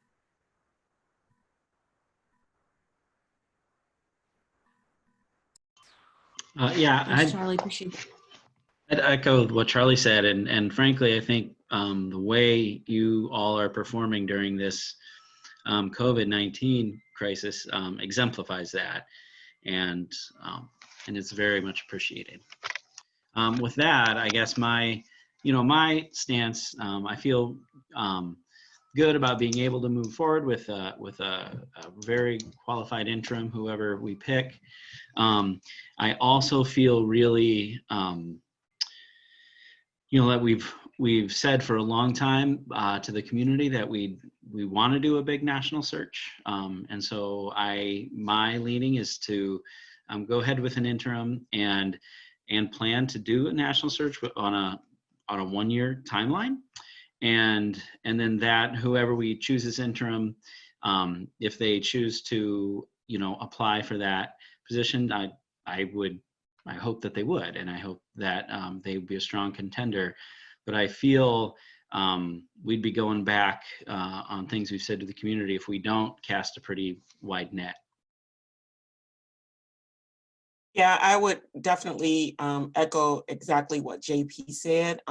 In my conversations with everyone within the district that had the qualifications to be the interim, I mean, any one of those people would have been a great choice. I mean, we have some amazing talent, and in having those conversations just further prove that.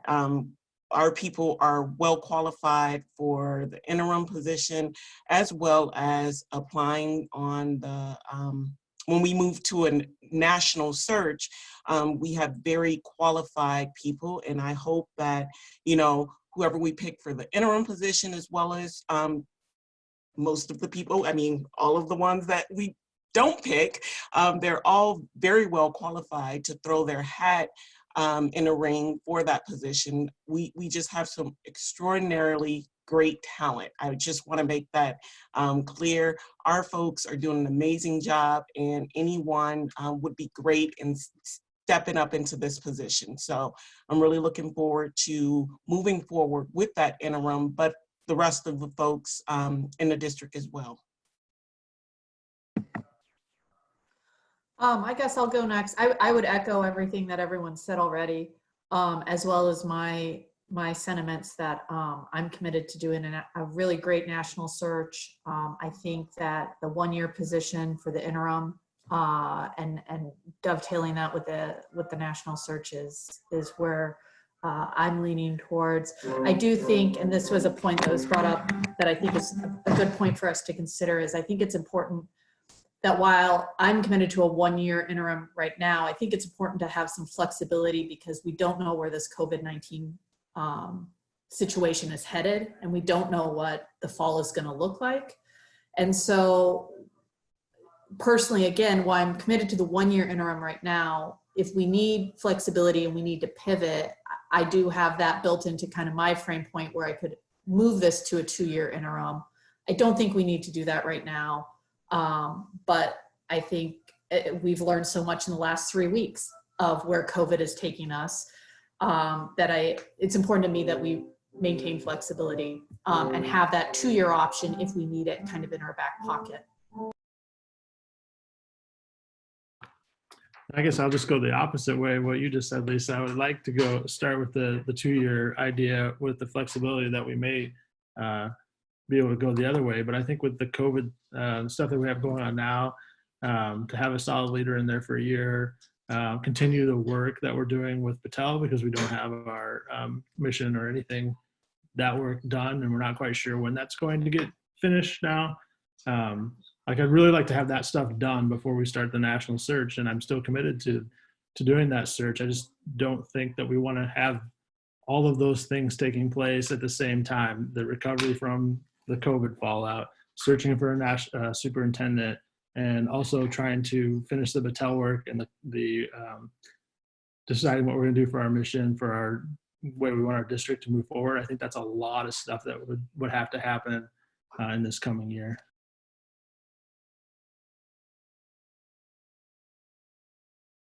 I think, Paul, that's a really, really good point. And I think another factor actually for me that Ruthina raised in a previous conversation is the factor of an election cycle with 3 board members up for re-election or 3 seats open. And I do get a little concerned that if we're in a search process in an election year, candidates, whether existing board members running again, I mean, there's just going to be a lot of, I'll say, distraction and a board election on top of a potential national search with the potential of 3 new board members getting seated who would not have had kind of the background and context. I think we've all learned as board members, it takes a while to actually figure out being a board member, and the potential of 3 new members being part of a national search process, I think is something that swayed my thought process. I do hear the concern about COVID. There's so many unknowns there. I hear the concern around not finishing Battelle and that happening at the same time. I mean, I think those are all extremely valid. But I think where I'm landing is, I think a 1-year appointment with the flexibility, as Lisa was noting, to extend as we see and get further into the COVID response and mitigation and recovery plans, really, what that looks like, how big of a lift is that, can the board manage with the administrative team that work with Battelle, with a national search. I feel like this board is really, really strong. I feel like we've got experience. I think we've got a really nice range of diversity and voices on our board. And I do get worried that if we extend the national search into a 2-year time frame, that continuity of a board has real risk of not remaining. And I feel, for me, that's a real deciding factor for wanting to do a 1-year interim position. And I am a fan of the national search. I think one of the things, I will say maybe one of the most important things a board does is to hire the very, very, very best leader for a particular district. And in this case, echoing comments of my colleagues, we've got amazing talent within the district. And, I'll be rooting for internal candidates. I will say that just out loud.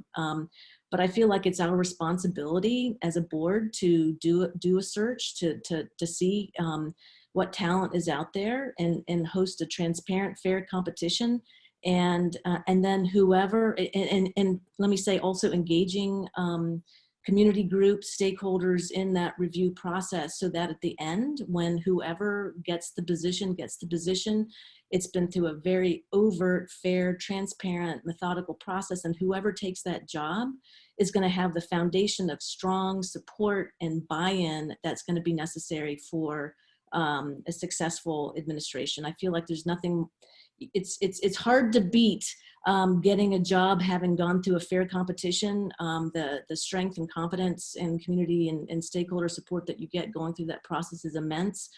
I think our community is looking for us to do this, at least from the constituents that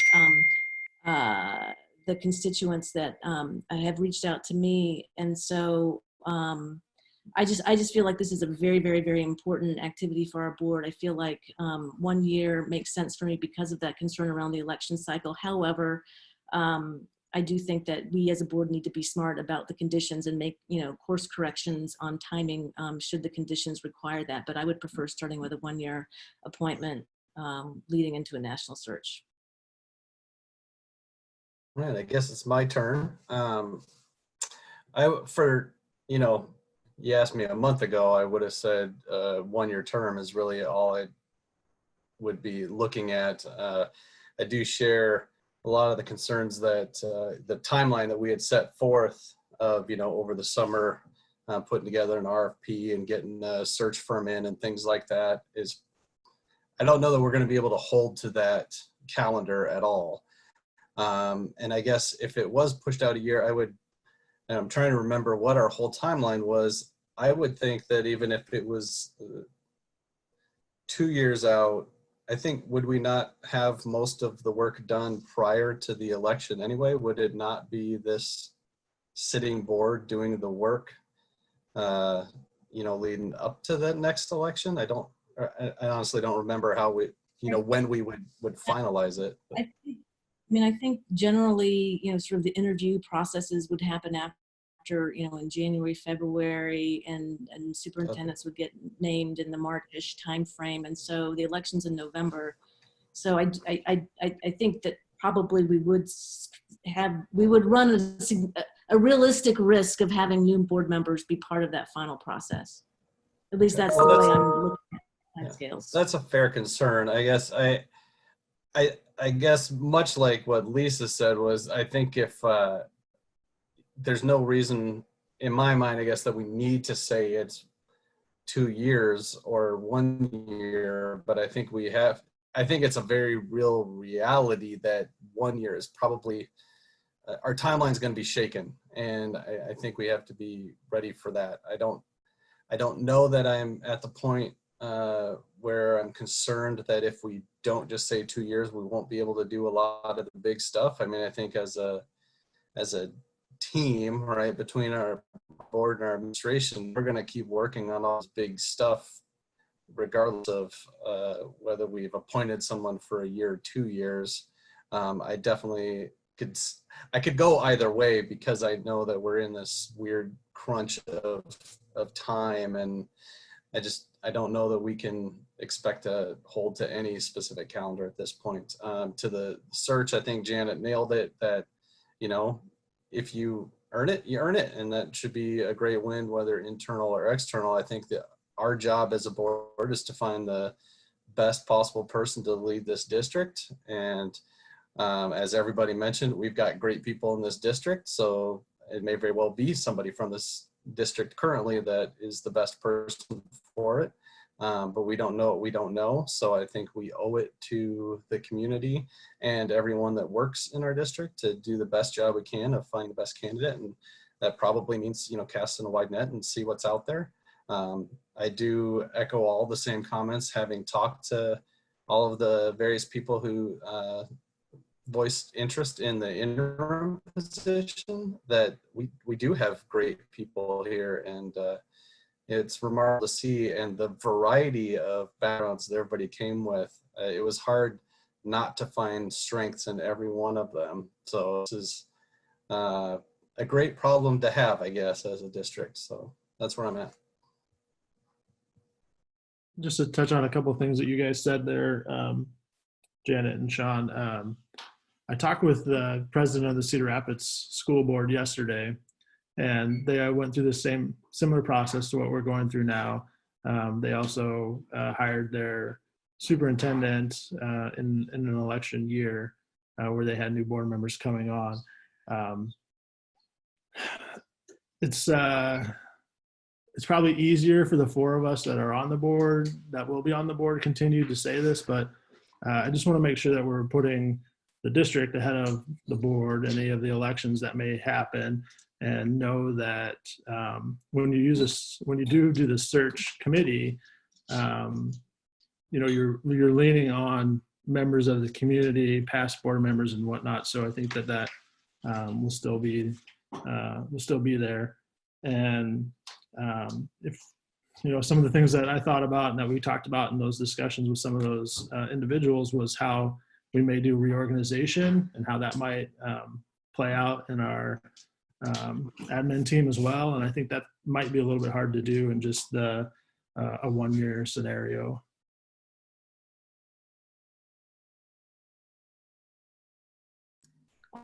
Well, I mean, all good points from everyone. And I'm sorry, I'm smiling. Lisa, I see your visitor.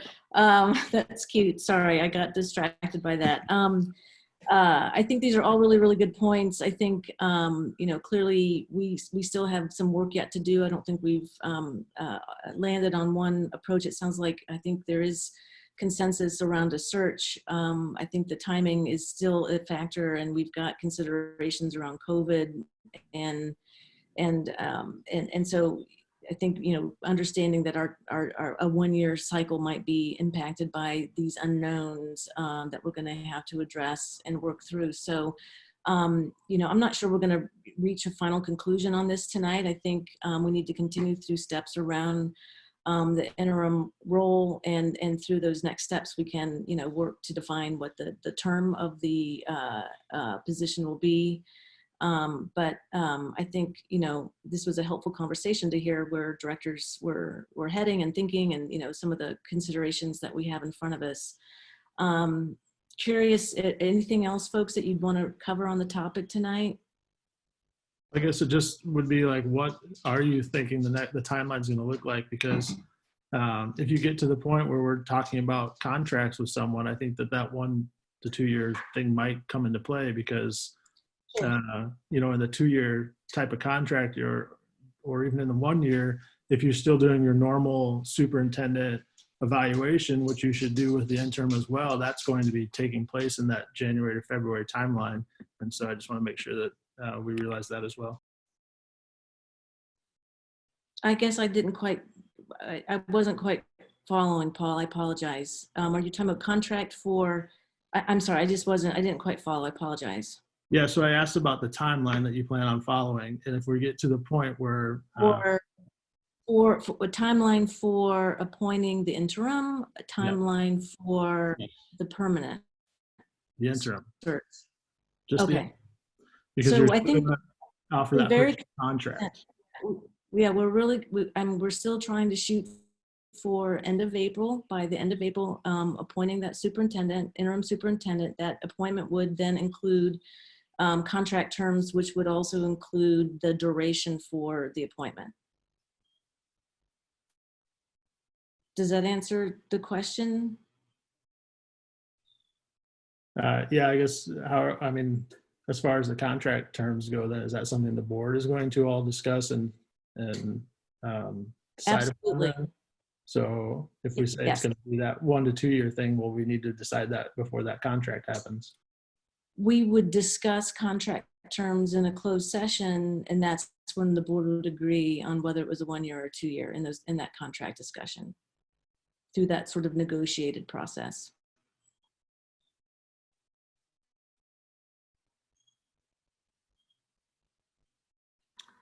Yeah, I could see that happening, and it may be a little awkward or perplexing to have that discussion with a potential interim candidate.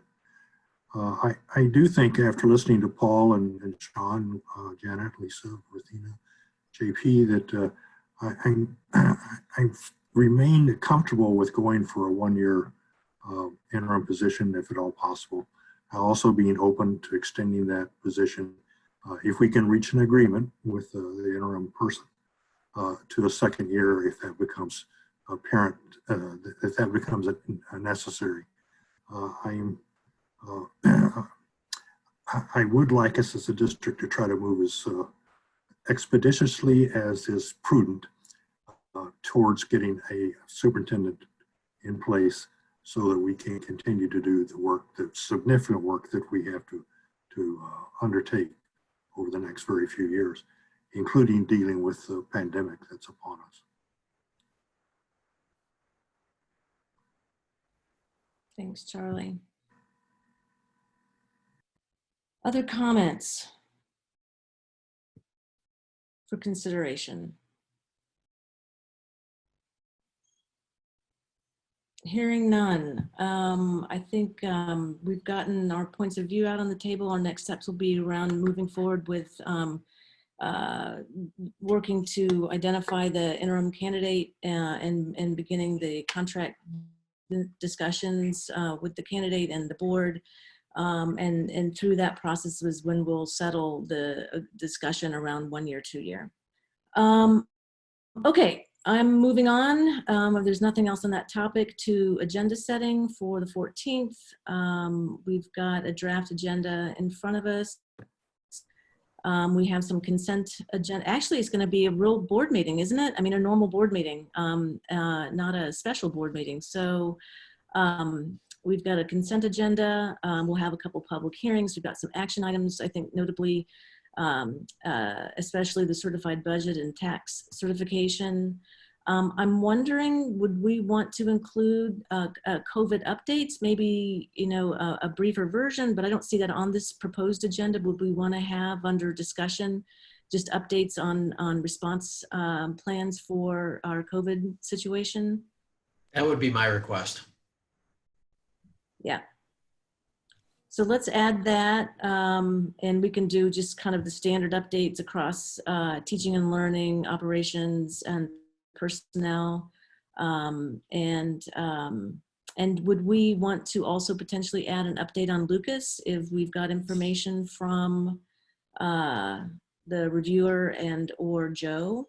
Absolutely. So we can add that as a discussion item as well. Anything else directors would want to hear and or talk about? Janet, could we put on a care assessment team update? We wanted to try to move forward with those interviews for the care assessment coordinator, but wanted to talk a little process to you guys before we did that. So if that would be okay, we'd like to have an item on that. Yep. Yep. Thanks, Matt. Happy to. And Janet, if the board be willing to have an exempt session prior, we do have negotiations still ongoing this spring, and so an exempt session I think would be prudent at this point. Perfect. Yep, because those are going to be kicking off again, which is fantastic. Thank you, Chase. That's a good addition. So we'll have an exempt session before, and then we'll add COVID response, Lucas update. Those are the two additions to the agenda. Is there anything else? Oh, sorry, in the care assessment update, thanks. I forgot that one. We've got 3 additions. Anything else? Hearing none. Is there a motion to adjourn tonight?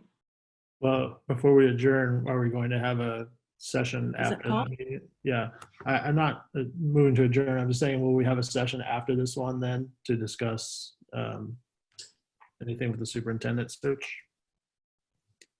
We don't have a session. We don't have anything on the agenda. We don't have a closed session or anything on the agenda tonight. No, I'm talking about next week. Next week. Next I think week.